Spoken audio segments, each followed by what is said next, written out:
everyone, welcome to Mastering the Skull. In this video, we're going to be talking about some strategies to approach the material because often the skull can seem overwhelming. So we're not going to go through every single little piece on your list. Instead, we're going to talk about some generalized strategies that'll give you like a path to hold on to.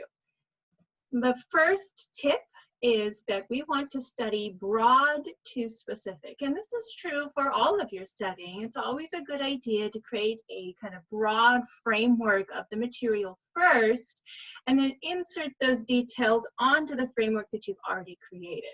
That's going to help you remember those materials a lot better than if they're just sort of floating around in the sky, right? You want to put it onto a framework. Okay, so one way to do that is to learn broad, big things first, and then get your way down to the smaller ones. This is my suggestion for the skull. The first is to learn the whole bone names first. So even though the skull, we kind of think of like this, kind of seems like it's one big bone, in reality, it's a whole bunch of little bones kind of fused together. And each one of those bones has a name. So we're going to start by learning all the bone names first, and then we're going to work our way down to the landmarks, also known as bone features. We'll start with the easier ones first, the ones that are kind of, make more sense.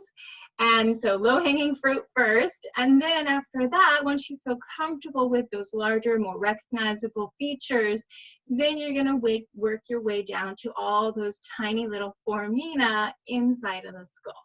Okay, so that's sort of my tip and also the framework for this workshop today. Okay, so let's start with the bones, whole bones. There are 8 cranial bones, and cranial bones are the ones that enclose the brain, and there are 8 of them. Most of them are paired, well, 2 of them are paired, I should say. So in the front here, I'm actually going to make this a little bit bigger so I can point at it also. In the front of this right here, this is the frontal region. So if this is the frontal region, what bone do you think is in the frontal region? Okay, so hopefully you learned your anatomical region terms because those are going to be really, really helpful for the bones. So this is the frontal bone. And what is the region in the back of your skull? That's the occipital region. So we got frontal bone in the front, and then we have occipital bone in the back. That would be the one that's in green here. Okay, then we have the very top of your skull. Okay, so the very, very, very top right here, these 2 right here in blue here, these are the parietal bones, And the way I kind of remember in my mind, for some reason this helps me, I call these the paired parietal. Okay, so we have the 2 parietal bones, they come together. This is called the sagittal suture. That's what divides the 2 parietal bones right there. Those are going to be at the very, very top of your skull. Okay, so we got frontal in front, occipital in back, 2 paired parietals on the very top. Okay, now the next one we're going to look at is the temporal bone. Now for the temporal bone, that's going to be in that temple region. So think right around where your ears are. Okay, your temples, that's the temporal bone. Okay, so this right here, this is where your ear hole would be. So the bone surrounding that, that would all be the temporal bone. Okay, so that right there. So if you're looking at your skull, that's going to be this one on this side. That right there would be the ear hole, and that's where you're going to find the temporal bones there. Now, those are kind of the easier ones, and the temporal bones will also be paired, one on each side of your head. Those are the ones that are a little bit easier to kind of see and find. So we're going to now go on to the 2 challenging ones.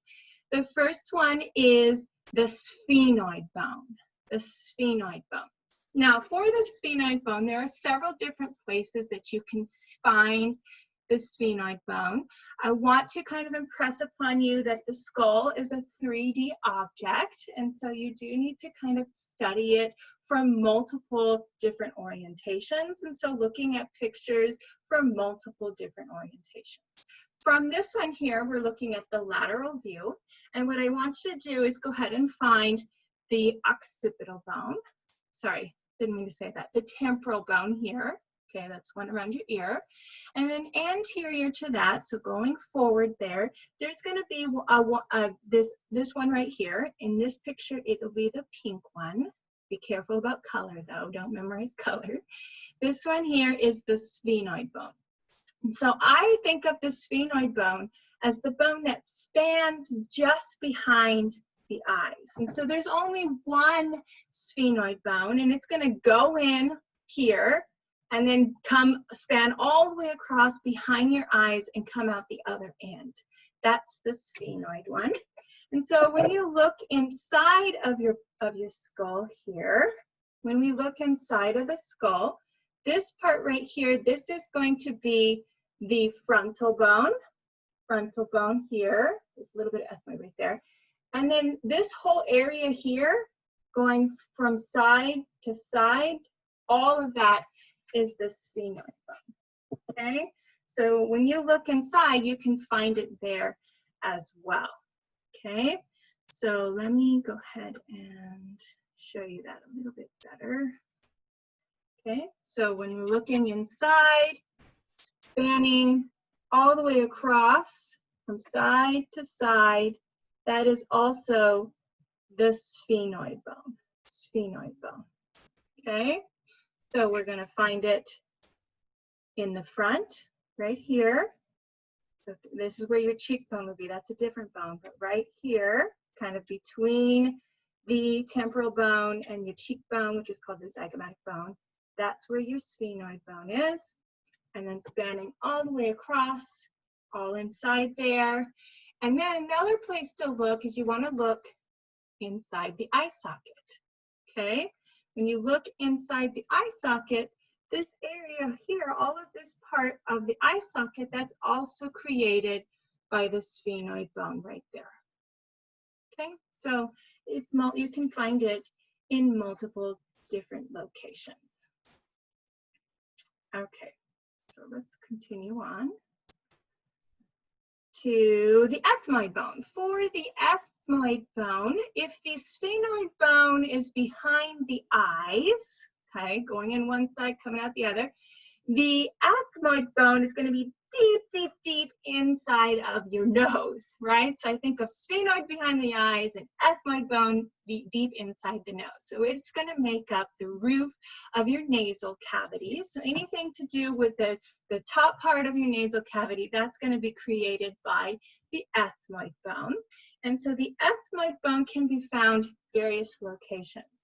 Okay, so if we're looking at this here, all of this part is going to be the frontal bone. You see this little projection here? That's actually part of the ethmoid bone. Okay, so even though most of this is going to be the frontal bone, this region right here surrounding this projection, that is the ethmoid bone. Okay, so that would be kind of right above where your nasal cavity would be, right here. And then another place you can find it is when you look kind of inside. Okay, so if you look inside the eye socket, on the lateral side, what was that? That was sphenoid. Okay, so sphenoid will be on the lateral side there. On the medial side, just kind of opposite from the sphenoid bone, that's when you're going to find the ethmoid bone. Okay, so looking in the eye socket, kind of right deep back in here, that's the ethmoid bone there. Okay, so please note that it is deep in there. This thing right here, this is a different bone. This is called the nasal bone. The nasal bone are just two very, very thin, superficial slats of bone that sit right on top. The deep part in there is going to be made up by the ethmoid bone. Ethmoid bone. Okay.